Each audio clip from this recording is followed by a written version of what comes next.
Bonjour, je reviens vers vous en ce mois de juin pour vous aider à réviser le bac de français qui approche. Les écrits sont pile dans une semaine. Et aujourd'hui, nous allons aborder l'objet d'étude de la littérature d'idées avec Gargantua de Rabelais sur rire et savoir. D'accord? C'est le parcours associé qui est lié à l'étude du Gargantua. La question qu'on va se poser aujourd'hui, c'est est-ce que l'art du rire dans Gargantua se limite à faire rire? Le rire est-il une fin en soi? Est-ce que c'est un rire gratuit ou un rire qui a une fonction réflexive et qui a une valeur subversive? C'est une question qui peut tout à fait tomber en dissertation sur cette œuvre. Donc, dans un premier temps, vous pourrez développer que certes, le rire dans Gargantua est un rire gratuit.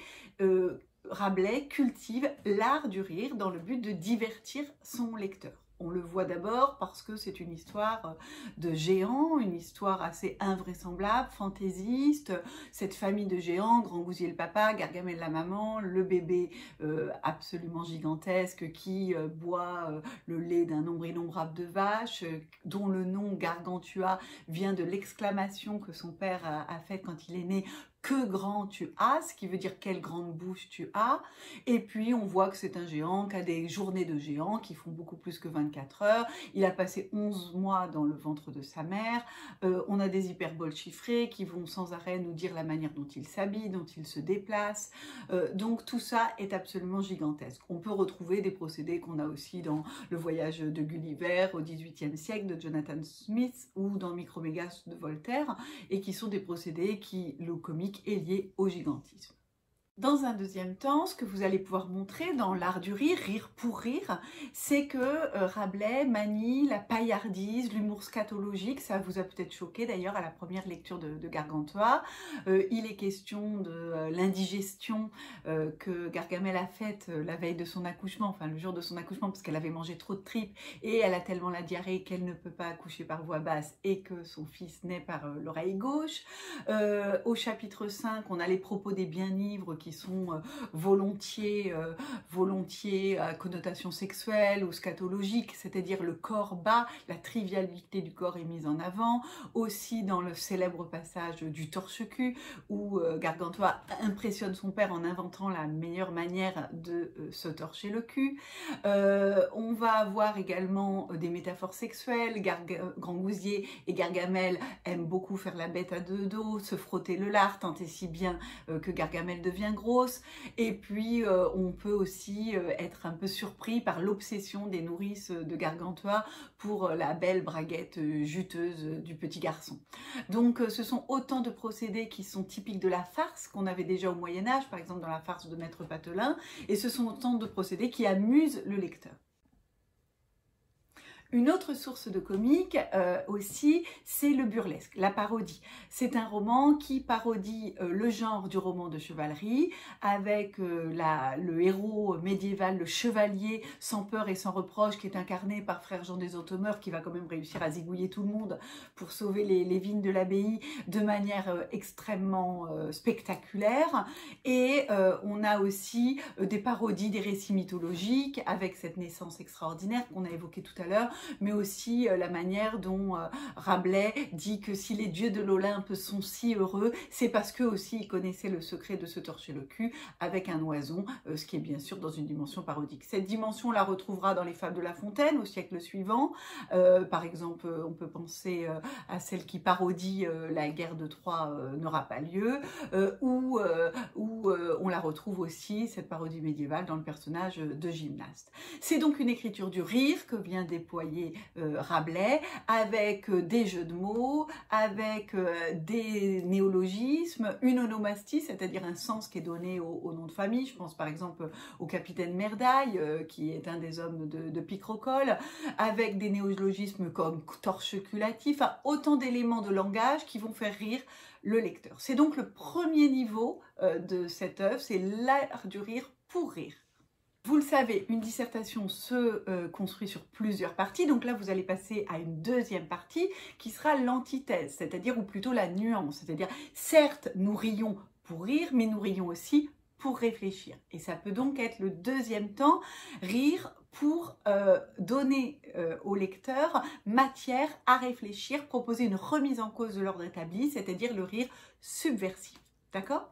Dans cette deuxième partie, vous pourrez montrer que le rire, il est au service d'une lutte, d'un combat contre l'obscurantisme. L'obscurantisme, c'est tout ce qui fait obstacle à la raison.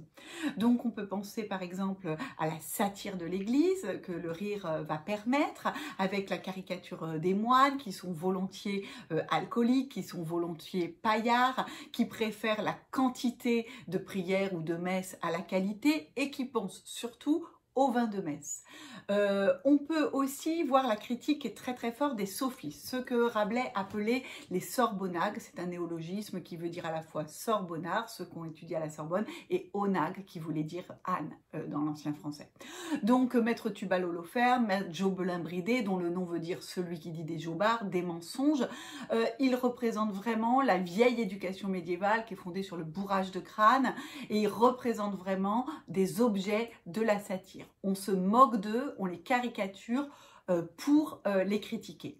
On peut aussi lire la satire de la religion dans la satire des moines qui, pendant l'assaut de La Roche-Clermault, l'assaut, vous savez, de l'abbaye de Seuilly, s'enferment dans leur abbaye pour réciter des prières en latin, ce qui n'avance quand même pas tellement la résolution du conflit.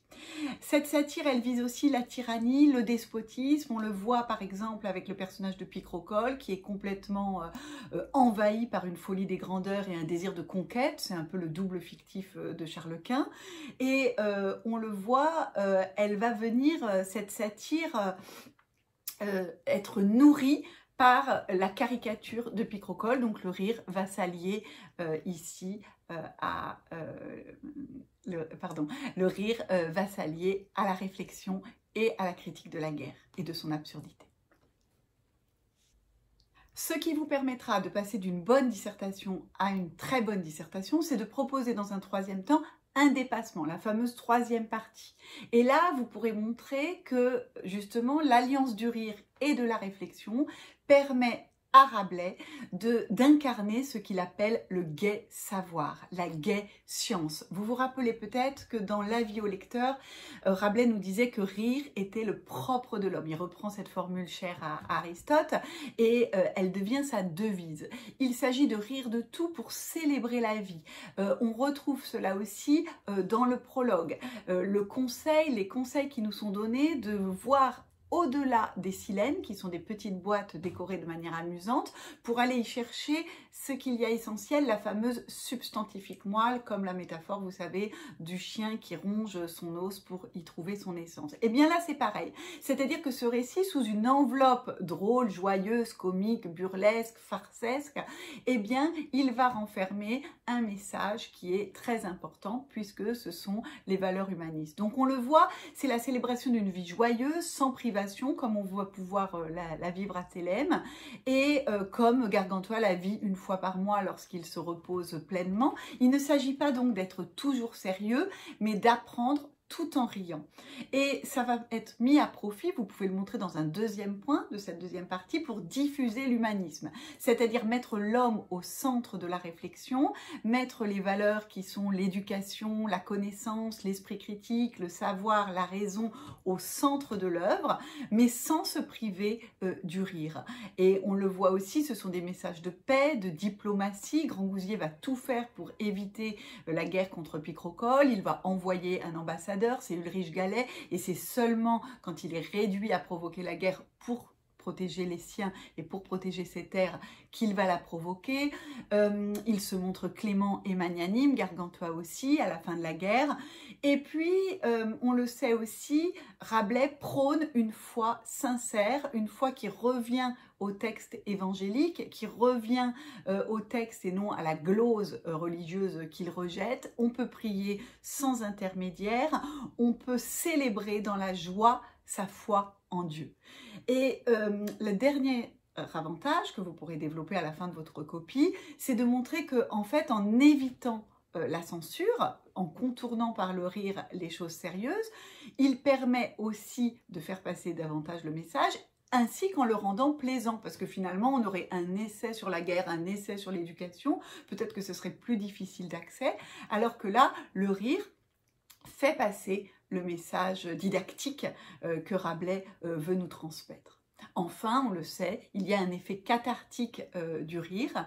Et là, je vous renvoie à la très bonne vidéo qui est faite sur le site de Mediaclass, puisque le rire va purger les passions et purger toutes nos pulsions négatives, comme finalement le torche-cul va enlever la merde du monde. Donc, cette dimension-là, elle est plus compliquée peut-être à trouver tout seul, mais vous pouvez la creuser, elle est absolument passionnante. Donc finalement, vous devez donc comprendre que rire pour rire, oui, rire pour réfléchir et réfléchir pour transmettre des idées humanistes, mais de manière joyeuse, gaie, décomplexée et accessible au plus grand nombre. Voilà, j'espère que cette vidéo vous aura aidé à préparer votre dissertation et je souhaite à tous de bonnes révisions.